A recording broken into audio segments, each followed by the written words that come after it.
Hello everyone, my name is Hina Mahmood and I'm the Senior Occupational Therapist at the Down Syndrome Resource Foundation. In today's video, I wanted to talk a little bit about how you can teach printing skills to your kids at home. Once you are familiar with the different stages, it can become easier to not only teach printing skills, but also track your child's progress. Now keep in mind that kids will go through these steps at different ages, and for some, it may take a little bit longer than others. Around age 2 or 3, kids may start to show some interest in a crayon or a marker. They can start holding the crayon, moving it around in their hands, banging the crayon on paper to make some marks, and may even start scribbling randomly.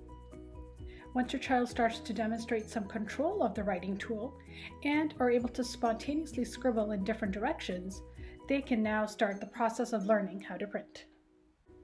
Before they begin letters or numbers, kids need to learn their pre-printing lines and shapes. It's important to learn these first because these are the lines that will combine to make all the letters of the alphabet and most numbers.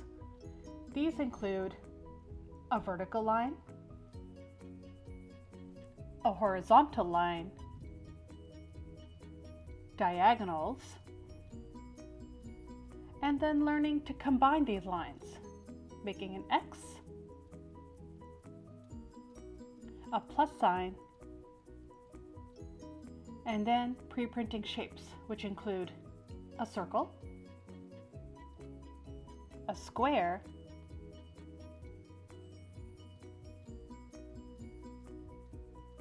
and a triangle.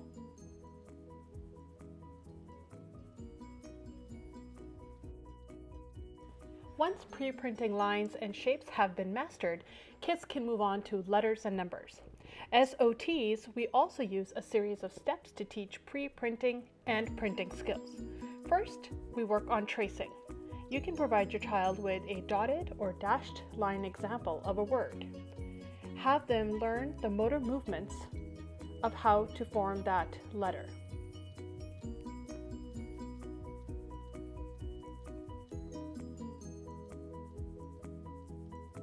While they're learning the motor movement of each letter, it is important to also supplement that with a verbal prompt. For example, big line down, little line across to make a T. Little line down, dot on top to make an I. It's important to provide this additional prompt as this will help them recall how to write this letter later on when they move to the imitation and copying stages. After the tracing stage, we can move on to imitating. At this point, you can provide your child with an example written on the top line and have them imitate the motor movements to write a particular letter on the bottom line.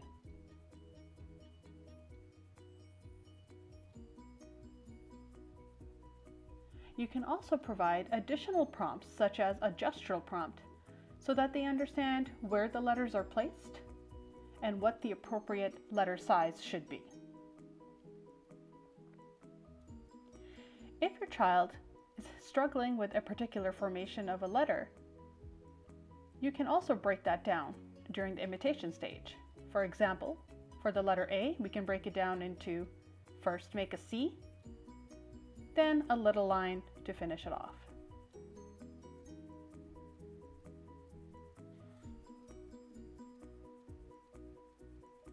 As kids progress through the different stages of printing, it's important to provide them with the right amount of support. Once they become more confident, you can pull back on some of those supports and allow them to imitate more independently.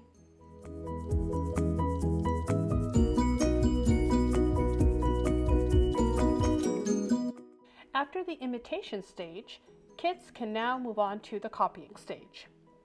Here, you can provide your child with a pre-written example and have them copy on the lines below. Or you can write the example on a whiteboard and have them copy onto paper.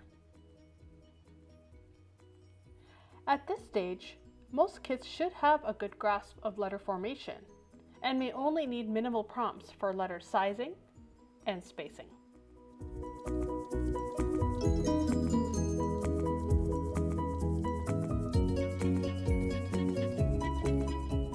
Finally, kids can now move on to printing more independently.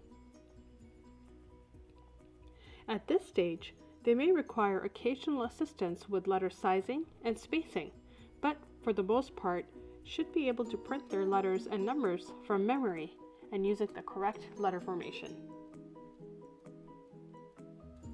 Just as your child will progress through different stages of printing, they will also progress through a variety of writing tools. They may start with using rock or finger crayons. These are great because they're designed for little hands to hold and come in a variety of shapes, sizes, and colors.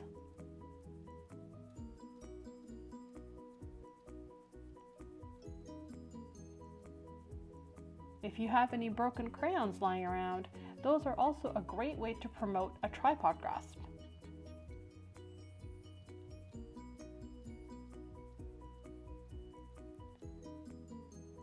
Broken crayons can come in a variety of different widths, sizes, and colors.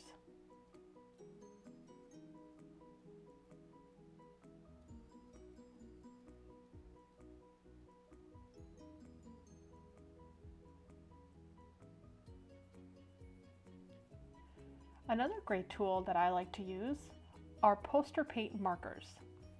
Their wide barrel shape makes it easier for little hands to hold.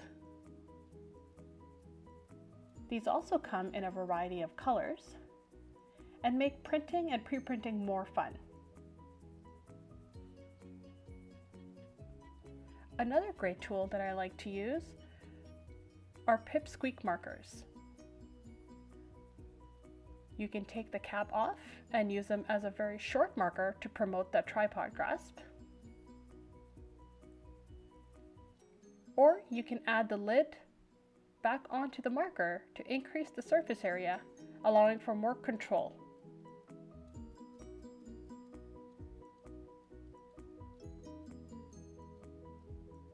A twist and write is a great little tool to help kids understand how to place their fingers and prepare them to use that tripod grasp.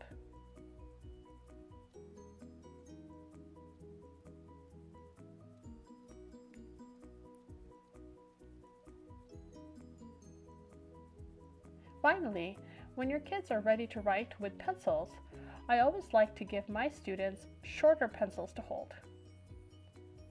Again, this is a great way for them to use that tripod grasp. If they find it difficult or fatiguing to hold a pencil for too long, adding a grip can be very helpful. It not only promotes that tripod grasp, but allows them to hold the pencil a bit tightly for more control without fatiguing their fingers.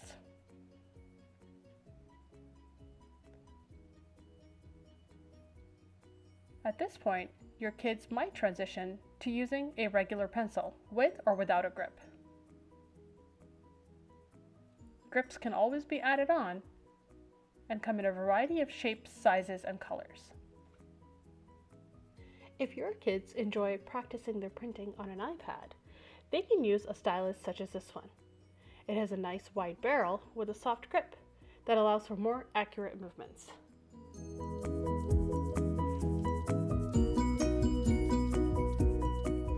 For more information and additional resources, please check out our website at www.dsrf.org/learn-at-home and keep an eye out for more videos coming your way soon.